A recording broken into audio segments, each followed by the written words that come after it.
عمر بن عبدالعزیز 3 بر اعظم پر حکومت کی. عمر بن عبدالعزیز، بنو امیہ، مروان 9 مہینے حکومت کی. اس کا بیٹا عبد الملک بن مروان 21 برس حکومت کی. اس کا بیٹا ولید 10 سال حکومت کی. اس کا بیٹا سلیمان 2.5 سال حکومت کی. اسی تخت پر بیٹھے عمر بن عبدالعزیز. پہلے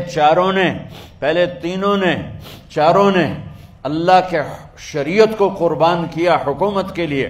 عمر بن عبدالعزیز نے اپنے آپ کو قربان کیا اللہ کے لیے. حکومت کو پاؤں کے تلے رکھا اور اللہ کی رضا کو سامنے رکھا. ان کو زہر دیا گیا. جب ان کی موت کا وقت قریب آیا تو انہوں نے رجا بن حیوہ کو بلایا. سننے والی بات ہے بچوں. ان سے فرمانے لگے، سنو، میں نے 3 بادشاہوں کو قبر میں اتارا. اب بچیاں تو قبرستان جاتی نہیں، ہم تو اپنے ہاتھوں سے قبر میں اتارتے ہیں اور اوپر مٹی ڈالتے ہیں اور اوپر اینٹیں ڈالتے ہیں اور پھر منو مٹی میں دبا کے واپس آتے ہیں. یہ منظر آپ بچیوں کے تو دیکھنے کا بھی نہیں ہے. وہ کہنے لگے میں نے 3 بادشاہوں کو مٹی میں ڈالا، لیکن ان کے کفن کی گرہ کو جب کھول کے دیکھا تو ان کے چہرے قبلے سے ہٹ چکے تھے اور رنگ ان کے کالے پڑ چکے تھے. ولید بن عبد الملک، سلیمان بن عبد الملک بن مروان، عبد الملک باپ، ولید بیٹا، سلیمان بیٹا، یہ تینوں کا ان کے چہرے کالے ہو گئے تھے اور ان کا قبلے سے منہ پھر گیا تھا. اب میں مرنے لگا ہوں، مجھے پہلے ضرور چیک کرنا کہ میرا اللہ میرے ساتھ کیا کرتا ہے. پہلے تینوں کی ظلم کی حکومت تھی، ان کے چہرے قبلے سے کیوں ہٹ گئے؟ آپ کو عجب بات بتاؤں، ولید بن عبد الملک روزانہ تہجد میں کھڑے ہو کے 10 سپارے پڑھتا تھا.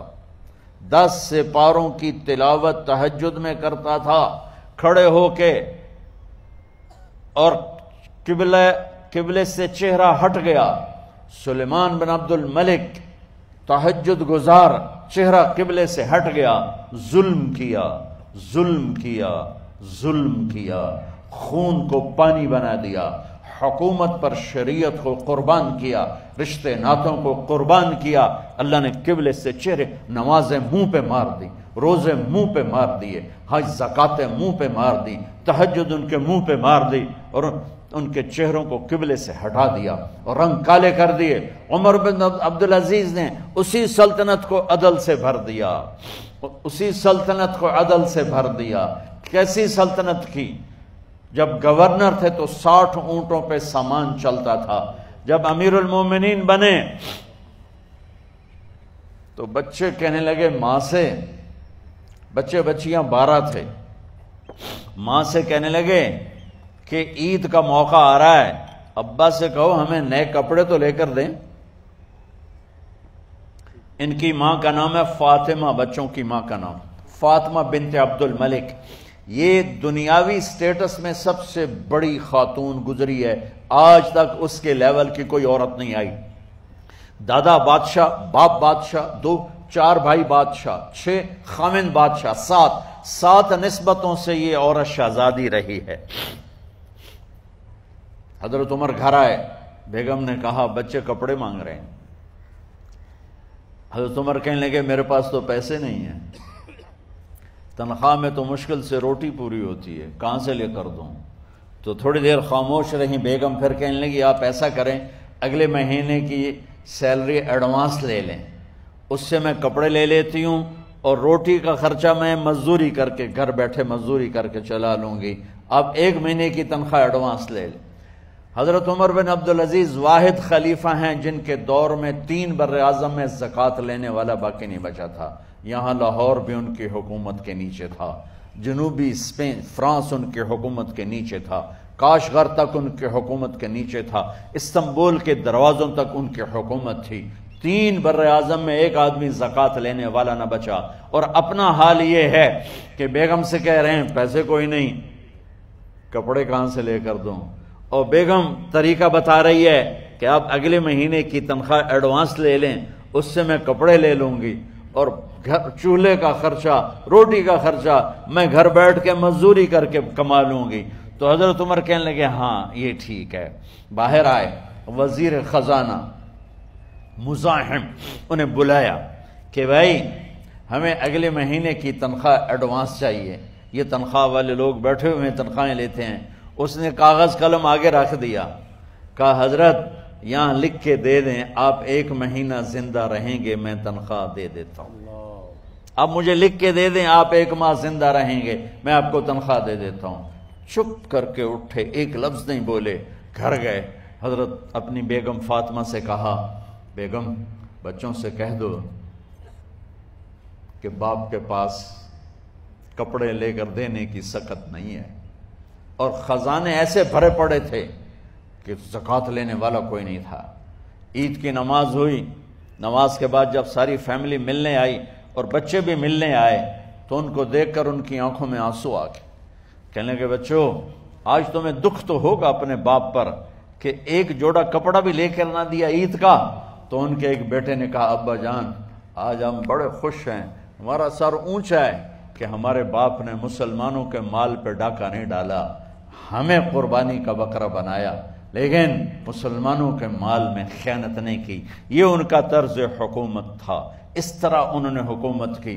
گھر میں تشریف لائے تو بیٹیوں سے بات کی تو انہوں نے منہ پہ ایسے دوپٹہ رکھا ہوا، منہ پہ دوپٹہ رکھ کے بات کریں تو فرمانے لگے کپڑا تو ہٹاؤ، دوپٹہ کیوں رکھا ہوا ہے؟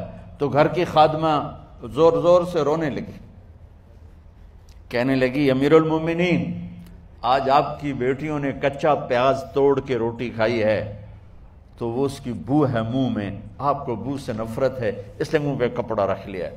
تو حضرت عمر اتنا روئے کہ ان کی داڑھی تر ہو گئی، کہنے لگے آخر میں جب تھوڑا آسرے میں آئے کہا میری بیٹیوں تمہارا باپ تمہیں بڑے اچھے کھانے کھلا سکتا ہے لیکن میں جہنم کو برداشت نہیں کر سکتا، میں جہنم کی آگ برداشت نہیں کر سکتا۔ اب مرنے کا وقت آ گیا۔ جب وہ گورنر تھے تو 60 اونٹوں پہ ان کا سامان چلتا تھا، اور جب وہ امیر المومنین بنے تو عیادت کے لیے لوگ آ رہے تھے تو سالے عیادت کے لیے آئے، فاطمہ کے بھائی کپڑے دیکھے امیر المومنین کے تو بہن کو ایک طرف کر کے فرمایا، بڑے نیک سرداروں میں سے تھے یہ مسلمہ بن عبد الملک، کہنے لگے امیر المومنین کے کپڑے تبدیل کروا دو، لوگ پوچھنے آ رہے ہیں تو میلے کپڑے اچھا نہیں لگتا، کہا جی بھائی کرواتی ہوں۔ اگلے دن جب وہ حال پوچھنے آئے تو پھر وہی کپڑے تھے تو انہوں نے ان کو الگ جا کر کہا بہن میں نے تمہیں کہا تھا کپڑے بدلوا دیتی، کیوں نہیں بدلوائے؟ تو وہ رونے لگیں، کہنے لگی کہاں سے بدلواؤں، جوڑا ہی ایک ہے، جوڑا ہی ایک، کہاں سے بدلواؤں؟ اور حکومت کتنی تھی؟ 3 بر اعظم کی، 3 بر اعظم کی حکومت۔ ہمارا تو پٹواری امان کا نہیں ہے، اور وہ 3 بر اعظم کی سلطنت لے کر ایک جوڑے میں اللہ سے ملنے جا رہا ہے۔ جب ان کا انتقال ہوا سلیمان بن عبد الملک کی ڈیڈ باڈی جب قبر کے قریب لائے اتارنے کے لیے تو ایسے ایسے ہلنے لگا، اس کا پورا جسم ہلنے لگا، تو اس کے بیٹوں نے کہا کہ ہمارے ابا زندہ ہیں، تو حضرت عمر نے فرمایا بیٹو زندہ نہیں ہیں، عذاب قبر جلدی شروع ہو گیا ہے، عجل اللہ بالعقوبہ، قبر کی پکڑ پہلے شروع ہو گئی ہے، چھپاؤ اپنے باپ کو جلدی۔ جب عمر بن عبدالعزیز کی ڈیڈ باڈی قبر کے قریب کی گئی اور ان کا بھائی اتارو، بھائی وہ باتیں شروع ہو جاتی ہیں، رومال ڈالو، چادر پکڑو، ادھر سے پکڑو، تو ایک دم ایسے ایک پرچہ ہوا میں اڑتا ہوا سب نے دیکھا، وہ آتے آتے آتے آتے آتے آتے یوں آ کے حضرت عمر کے سینے پر گر گیا، سب دیکھ رہے ہیں۔ جب پرچے کو اٹھا کے دیکھا گیا تو اس پہ ایک سطر پہ لکھا تھا بسم اللہ الرحمن الرحیم، اور دوسری سطر پہ لکھا تھا براءۃ من اللہ لعمر بن عبد العزیز من النار، یہ عمر کے لیے جہنم کی آگ سے نجات کا پروانہ ہے۔ 3 بر اعظم کی سلطنت لے کر وہ جنت کا پروانہ لے کر دنیا سے گئے۔ جب ان کو قبر میں اتارا گیا تو انہوں نے رجا بن حیوہ سے فرمایا تھا 3 بادشاہوں کے چہرے دیکھے قبلے سے پھر گئے، رنگ کالے پڑ گئے، مجھے تم نے دیکھنا ہے کہ کیا ہوتا ہے؟ تو رجا فرماتے ہیں جب میں قبر میں اترا اور ان کے کفن کی گرہ کو کھول کے دیکھا تو چہرہ قبلے کی طرف فکس تھا، اور مجھے یوں لگا جیسے 14ویں رات کا چاند قبر میں اتر آیا ہو۔ مولانا طارق جمیل صاحب کی آفیشیل موبائل ایپلیکیشنز پلے اسٹور اور ایپ اسٹور پر جلد ریلیز ہوں گی۔ دیکھتے رہیے طارق جمیل آفیشیل۔